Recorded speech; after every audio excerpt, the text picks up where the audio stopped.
ഇതെന്താ വലിച്ചം കഴിക്കുന്നില്ലേ? എനിക്ക് ശത്രുക്കളോടൊപ്പം ഇരുന്ന് ആഹാരം കഴിക്കുന്നത് ഇഷ്ടമല്ല. മാറു സ്വാതി.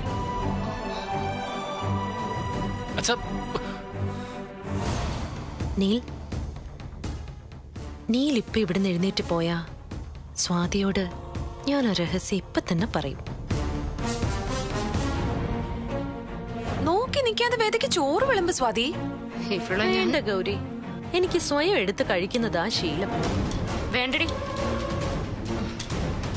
എന്റെ കൈ കൊണ്ട് തന്നെ ഞാൻ നിനക്ക് വിളമ്പി തരാം.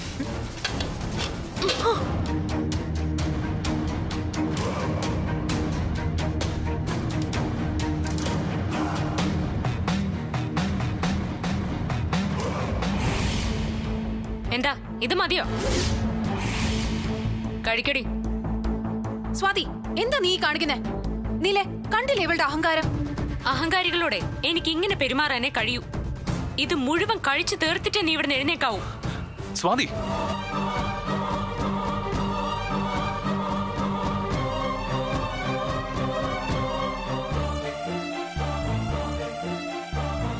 എന്ത് തോന്നിയ ദിവസം നീ കാണിച്ചത്? ആഹാരത്തിനോട് ഇങ്ങനെ അനാദരവ് കാണിക്കരുത്. ഏട്ടൻ കണ്ടില്ലേ ഇത്? ഏട്ടന്റെ ഒപ്പം വന്നിരുന്ന എന്നോട് ഉത്തരവിടാൻ ഇവൾക്ക് എന്താ അവകാശം? അതിനിങ്ങനെയാണോ ചെയ്യുന്നത്? എത്ര ശത്രുത ഉണ്ടെങ്കിലും ഒരാൾക്ക് മുമ്പേ ഇങ്ങനെ ആഹാരം എടുത്ത് കമഴ്ത്തുന്നത് അഹങ്കാരം തന്നെയാ.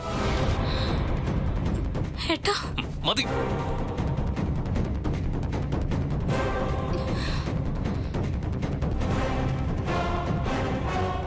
നല്ല അടി കിട്ടാത്തതിന്റെ കേടാ ഇവൾക്ക്. നിന്റെ ആഗ്രഹേ അങ്ങ് മനസ്സിൽ വെച്ചാ മതി. മര്യാദയ്ക്ക് കഴിച്ചിട്ട് എഴുന്നേറ്റ് പോവാൻ നോക്ക്. ഇവളെ ഇവിടെ വിളിച്ചിരുത്തിയതിനെ നിനക്കാ ശിക്ഷ തരേണ്ടത്. തോന്നിയാസം കാണിച്ചത് നീയാ.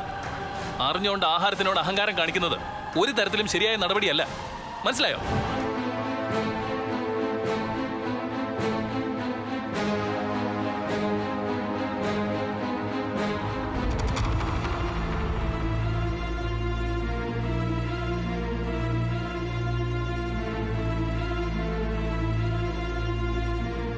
അന്നം ദൈവമാണ് സ്വാതി. എന്തായാലും ഇത് നീ എനിക്ക് വിളമ്പിയതല്ലേ. എനിക്ക് വേണ്ടത് ഞാൻ ഇതിന്ന് തന്നെ കഴിച്ചോളാം. പക്ഷേ പാവൻ നീല് എനിക്ക് വേണ്ടി അത്താഴപ്പട്ടിണി കിടക്കേണ്ടി വന്നല്ലോ എന്നതാ എന്റെ സങ്കടം.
എന്തിനാ മുഖം മാറ്റുന്നത്?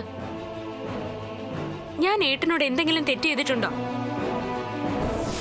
അപ്പോ താഴെ ഡൈനിങ് ടേബിളിൽ വെച്ച് താൻ ചെയ്തത് ശരിയാണെന്നാണോ കരുതുന്നത്? എടോ, ആഹാരം എന്ന് പറയുന്നത് ദൈവമാണ്. അതിനോട് ഇങ്ങനെ അഹങ്കാരം കാണിച്ച ദൈവം പോലും പൊറുക്കില്ല.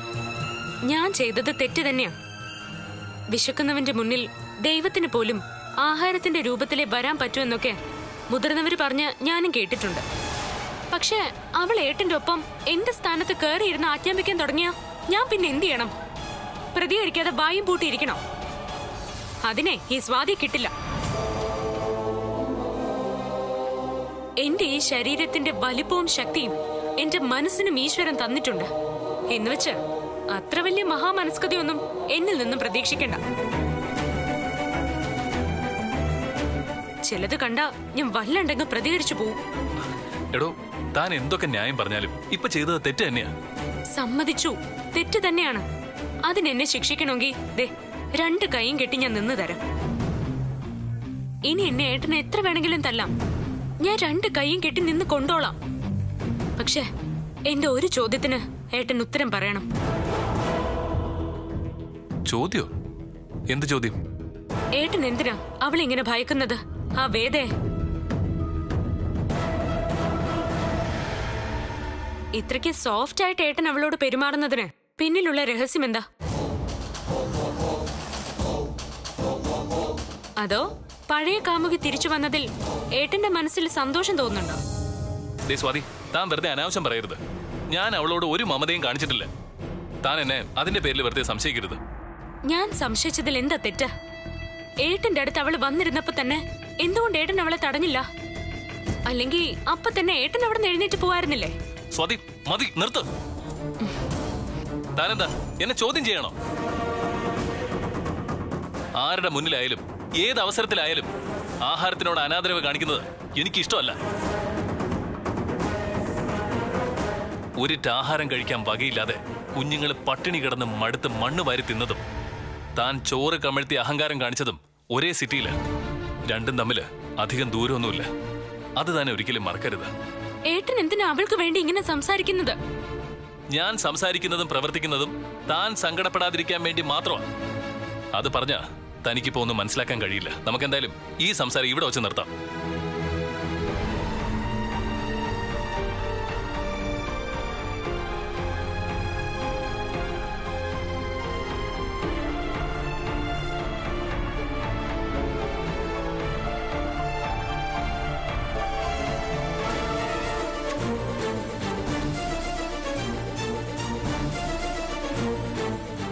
ഏട്ടൻ എന്തിനാ എന്നോടിങ്ങനെ ചൂടാവുന്നത്? ഇനി ഞാൻ അറിയാത്ത എന്തെങ്കിലും കാര്യം അവർക്കിടയിലുണ്ടോ?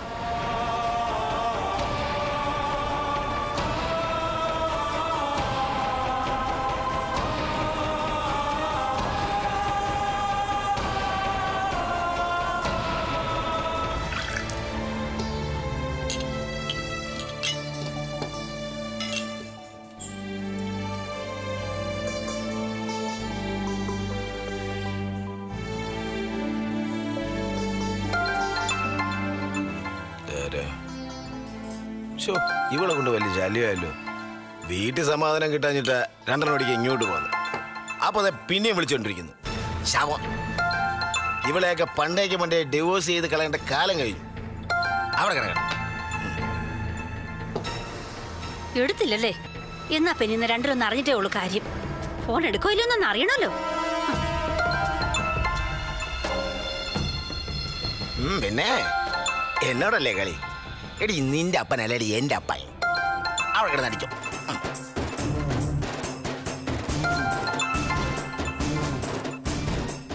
എടുക്കത്തില്ല, എനിക്കറിയാം. ഇന്നിങ്ങി വരട്ടെ, പുറത്ത് കിടന്നുറങ്ങത്തേ ഉള്ളൂ. ആഹാ, എന്താണ് കാണിക്കുന്നത് നീ? എടോ, താൻ ഒരു ടാക്സി വല്ലതും വിളിച്ച് പോവാൻ നോക്ക്. ചുമ്മാ മനുഷ്യനെ മെനക്കെടുത്തിക്കാനായിട്ട്. Sorry bro, sorry. ഇതെല്ലാം തട്ടിമറിച്ച് കളഞ്ഞിട്ടാണോ സോറി പറയണത്? സോറി പറഞ്ഞില്ലേ ബ്രോ, അറിയാതെ പറ്റിപ്പോയത്. ഒന്ന് പോടാ. കിരിയല്ലേ ഇത്? അയ്യോ, ഞാൻ പറഞ്ഞില്ലേ അറിയാതെ പറ്റിപ്പോയത്. കിരി എടാ, ഞാനാ സാധാരണ അങ്കിൾ. ഏത് അങ്കിള്? എനിക്കറിയില്ല ഒരങ്കിളിനെ. ഇങ്ങനെ പോയ വല്ലയിടത്ത് വന്ന് വീഴും. നമുക്ക് അങ്ങോട്ട് ഇരിക്കാം. വാ, അവിടെ ഇരിക്കാം. വാ, നമ്മുടെ ടേബിൾ അല്ലേ. എന്നെ വീട്. എടാ മോനെ ഗിരി, ഇത് ഞാനാടാ, രാജുവിന്റെ അച്ഛൻ. ഓ, അങ്കിളായിരുന്നു. എനിക്ക് അങ്കിളിനോട് വലിയൊരു നന്ദി പറയാനുണ്ട്. എന്തുവാ? രാജീവിനെ പോലൊരു ഐറ്റത്തിന് ജന്മം നൽകിയ മഹാനല്ലേ. അവനെ ഞങ്ങളുടെ തലയിൽ തന്നെ ദൈവം കൊണ്ട് വച്ചല്ലോ അങ്കിളെ. എന്റെ കുഞ്ഞ് അവൻ കാരണം പോയി അങ്കിളെ. എന്റെ കമ്പനി പോയി, എന്റെ വീട്ടിലെ സ്വസ്ഥത പോയി. മോനെ, ആ കുടുംബത്തിൽ എന്റെ മോൻ ചെയ്ത ദ്രോഹം എത്ര വലുതാണെന്ന് അങ്കിളിന് അറിയാം. അറിയാലോ, അത് മതി. സന്തോഷം. ഇനി ഇതുപോലൊരു ഐറ്റത്തിനും കൂടി എടുക്കാൻ കാണോ? മോനെ, മോൻ എത്ര വഴക്ക് പറഞ്ഞാലും അങ്കിൾ അത് കേട്ടേ പറ്റൂ. എന്റെ മകൻ ചെയ്ത തെറ്റിന് ഞാൻ മോനോട് മാപ്പ് ചോദിക്കുക. അതെ, അങ്കിളിന് മാപ്പ് പറഞ്ഞിട്ട് എന്തിനാ? എന്റെ കമ്പനി, എന്റെ കുഞ്ഞ് എല്ലാം പോയി അങ്കിളെ. എന്താ ഇത്? ഇങ്ങനെ സങ്കടപ്പെടല്ലേ മോനെ? സങ്കടപ്പെടാതെ പിന്നെ എന്ത് ചെയ്യാനാ അങ്കിളെ? ഞാൻ പോട്ടെ പോട്ടെ. അപ്പൊ ബൈ, ഗുഡ് ബൈ. അല്ല മോനെ, സൂക്ഷിച്ചേടാ മോനെടാ. ഞാൻ കൊണ്ടുവിടാം, അല്ലെങ്കിൽ ഒരു ടാക്സി വിളിച്ചു വിടാം. ഈ അവസ്ഥയിൽ നീ ഒറ്റയ്ക്ക് പോകണ്ട. വേണ്ട അങ്കിളെ, ഞാൻ പൊക്കോളാം. I can manage it. Good bye അങ്കിളെ. അല്ല എടാ മോനെ, എടാ ഗുഡ് ബൈ. അങ്കിള് പറയണ കേക്കടാ. എടാ വീഴൂടാ.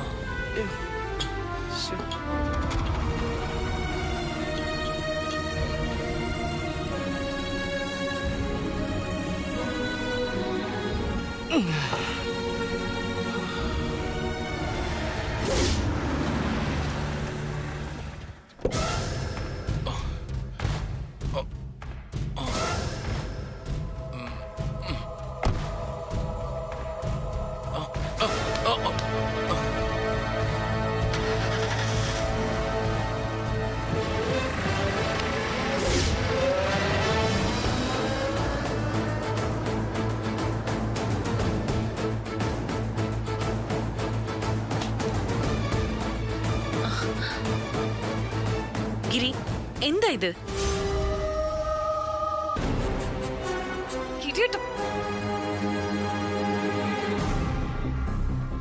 നന്ദിനി, നീ എന്നോട് ക്ഷമിക്കണം.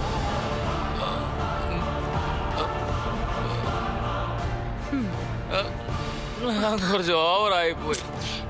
എന്താ ഗിരി, എന്തിനാ ഇത്രയ്ക്ക് മദ്യപിക്കുന്നേ? വാ ഇങ്ങോട്ട്. മോളെ നന്ദിനി, നിന്നെ ഞാൻ ഒരിക്കലും സങ്കടപ്പെടുത്തില്ല. നീ എന്റെ മുത്തല്ലേടി നന്ദിനി. ഞാൻ ഇന്ന് കുറച്ച് ഓവറായി പോയി. ഗിരി, ഇങ്ങോട്ട് വന്നേ. നന്ദിനി, നമ്മുടെ കുഞ്ഞ് പോയാലും സങ്കടം എനിക്ക് മാറില്ല നന്ദിനി. അതൊക്കെ നമുക്ക് പിന്നെ എനിക്ക് ഇങ്ങോട്ട് വന്നേ. Nandini, I am sorry Nandini. വാ ഗിരി, വന്നേ. ഏട്ടനെ തൊട്ടു പോരുത് ഗിരിയേട്ട. ഇവളെ എന്തിനാ ഗിരിയേട്ടന്റെ ശരീരത്തിൽ തൊടാൻ സമ്മതിച്ചത്?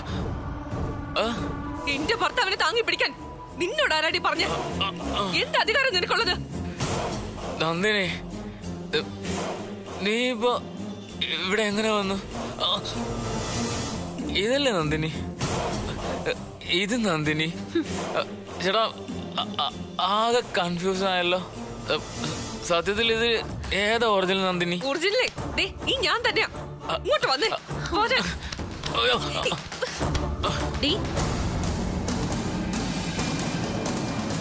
കണ്ടില്ലേടി, ഗിരിയേട്ടന്റെ മനസ്സിൽ ഇപ്പോഴും എനിക്ക് സ്ഥാനമുണ്ടെന്ന് നിനക്ക് മനസ്സിലായില്ലേ? എന്നിട്ടാണോ നന്ദിനി നന്ദിനി എന്ന് ഗിരിയേട്ട് കൂവി വിളിച്ചത്? മദ്യം തലയ്ക്ക് പിടിച്ച ആരും ഇങ്ങനെ ആയി പോവും. അതിന് നീ വേറെ അർത്ഥം ഒന്നും കൽപ്പിക്കണ്ട. അവള് താങ്ങാൻ വന്നിരിക്കുന്നു. കൊണ്ടുപോയി കിടത്ത്. തൽക്കാലം വേറെ ആരും കണ്ടില്ല. വാ ഇങ്ങോട്ട്, ശരിയാക്കി തരാം ഞാൻ.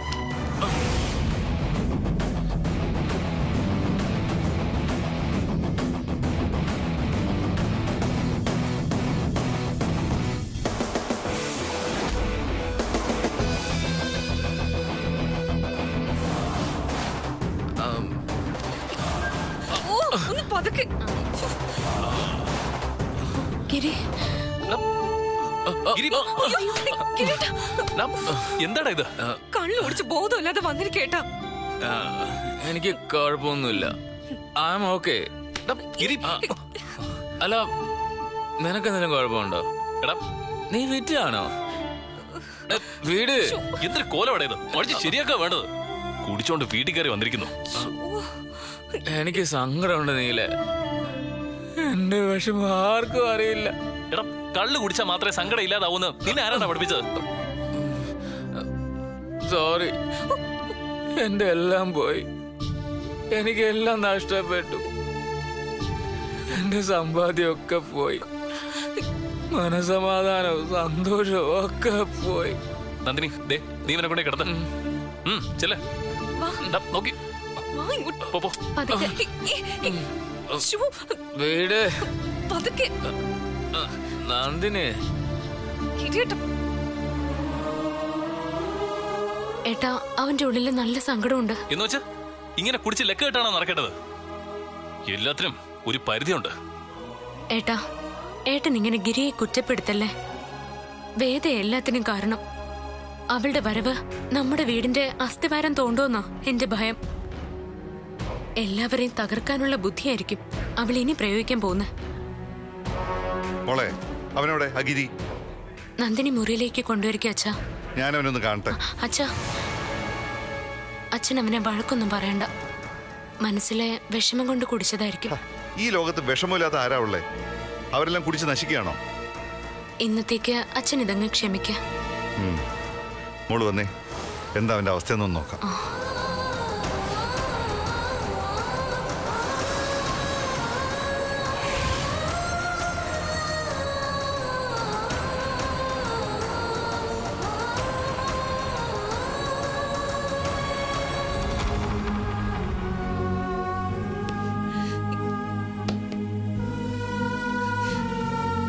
ഗിരിയേട്ടാ, ഗിരിയേട്ടാ, ഭഗവാൻ എന്ത് കോലം ഇത്!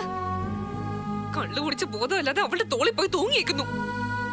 നേരമെടുത്ത് ബോധമൊന്ന് വന്നോട്ടെ, ശരിയാക്കി തരാം ഞാൻ. അവളുടെ ഒരു താങ്ങിപ്പിടുത്തം കാണുമായിരുന്നു. ഗിരിയേട്ടാ, ഗിരിയേട്ടാ, ഗിരിയേട്ടാ, ഗിരിയേട്ടാ,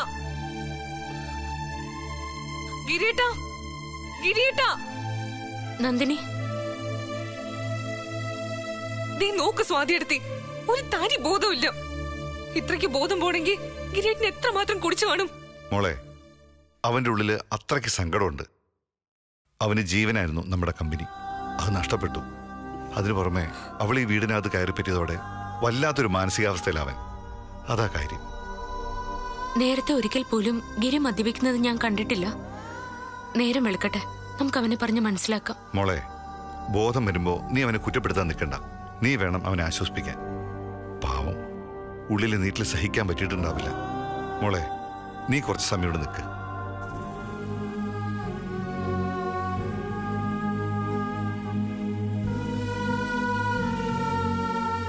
കിടക്കുന്ന കിടപ്പ് കണ്ടില്ലേ സ്വാതിയെടുത്തി? ദുഷ്ടൻ. അവിടെ താങ്ങി പിടിക്കാൻ വന്നപ്പോ എന്നെ മറന്നു. എടി, ബോധമില്ലാതെ നീയാണെന്ന് കരുതിയാവും അവൻ അങ്ങനെ ചെയ്തത്. വേദ താങ്ങി പിടിച്ചപ്പോ നന്ദിനിയെന്നല്ലേ അവൻ വിളിച്ചത്? അത് നീ അങ്ങ് ക്ഷമിക്കുക. അവള് ചിരിച്ച ചിരി ഏട്ടത്തെ കണ്ടില്ലേ? മനപ്പൂർവ്വം അവള് കയറി ഏട്ടനെ പിടിച്ചതല്ലേ?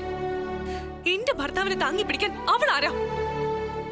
നന്ദിനി, അവളിൽ നിന്ന് ഇതല്ല, ഇതിനപ്പുറവും പ്രകടനങ്ങൾ ഉണ്ടാവും. പക്ഷെ നീ അതൊന്നും കണ്ട് വിഷമിക്കാൻ നിൽക്കരുത്. ഗിരി നിന്നെ മറന്നൊന്നും ചെയ്യില്ല. എനിക്കറിയാം സ്വാതിയെടുത്തി, ഗിരിയേട്ടൻ പാവോ. പക്ഷെ അവൾ ഇത് വ്യക്തമായ കണക്കൂട്ടലോടെ ചെയ്തതാ. ഇനി അവളെന്റെ ഏട്ടന്റെ ദേഹത്ത് തൊട്ടാ ആ കൈ ഞാൻ വെട്ടും. ഏട്ടത്തെ തന്നെ ഇതിനൊരു തീരുമാനം ഉണ്ടാക്കിയേ പറ്റൂ. അവൾ ഇവിടെ നിന്ന് എങ്ങനെയെങ്കിലും അടിച്ചോടിക്കണം. നീ പേടിക്കണ്ട. ഗിരിയെ നിന്നിൽ നിന്ന് അകറ്റാൻ ഈ ഏട്ടത്ത് ജീവിച്ചിരിക്കുന്നിടത്തോളം കാലം ആരെയും അനുവദിക്കില്ല. വേദയല്ല, അവളേക്കാൾ വലിയ ഏത് രംഭ വന്നാലും ഗിരി നിന്റെ മാത്രം ഭർത്താവാ. ഇതിനൊരു തീരുമാനം ഈ ഏട്ടത്തി തന്നെ ഉണ്ടാക്കിത്തരാം. പോരെ? മതി. ഏട്ടത്തി പറഞ്ഞ എനിക്ക് വിശ്വാസം. ഞാൻ പോയി കുറച്ച് മോരിൻ വെള്ളം കൊണ്ടുവരാം. അത് കുടിക്കുമ്പോ പെട്ടെന്ന് ബോധം വരും. നീ ഇവിടെ നിൽക്ക്.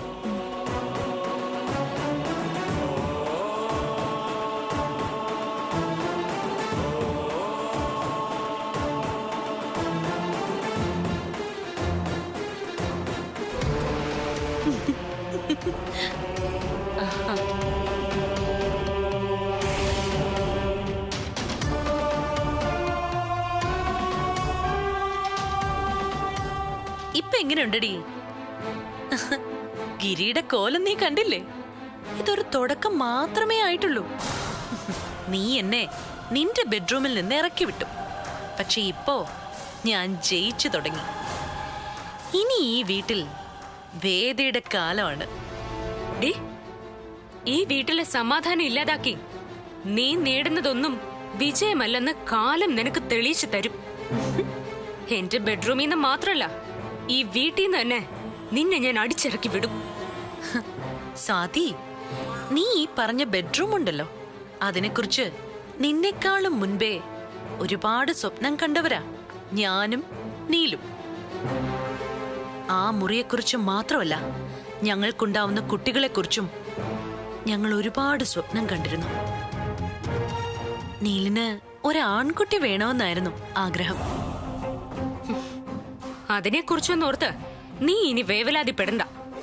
ഏട്ടനൊരു ആൺകുട്ടിയെ പ്രസവിച്ചു കൊടുക്കാൻ ഭാര്യയായിട്ട് ഈ സ്വാതി ഉണ്ട് ഇവിടെ. അതിന് നിനക്കൊരിക്കലും കഴിയില്ലെങ്കിലോ?